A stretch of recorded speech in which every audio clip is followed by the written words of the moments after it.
বিভিন্ন সামাজিক যোগাযোগ মাধ্যমে একটি ভুয়া এবং বানানো প্রেস রিলিজ এটি ছড়িয়ে পড়েছে।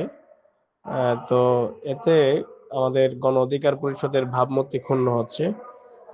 যে প্রেস রিলিজটি সেখানে সামাজিক যোগাযোগ মাধ্যমে ছড়ানো হয়েছে, সেখানে আমি হাসান আল মামুন, গণ অধিকার পরিষদের বর্তমান ভারপ্রাপ্ত সাধারণ সম্পাদক, আমার স্বাক্ষরে একটি প্রেস রিলিজ দেওয়া হয়েছে। সেখানে আমাদের বর্তমান সভাপতি জনাব নুরুল হক নূরকে কারণ দর্শানোর নোটিশ ও সাময়িক অব্যাহতি প্রদান করা হয়েছে।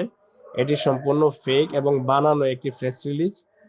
এই প্রেস রিলিজে আমার স্বাক্ষর এবং যে প্যাড সেটি হচ্ছে নকল করা হয়েছে, অন্য জায়গা থেকে কপি করে এখানে এই প্যাডে বসিয়ে দেওয়া হয়েছে। এটি যারা করছেন, এটি একটি কুচক্রী মহল। এটি আমাদের সংগঠনের কেউ করছেন না।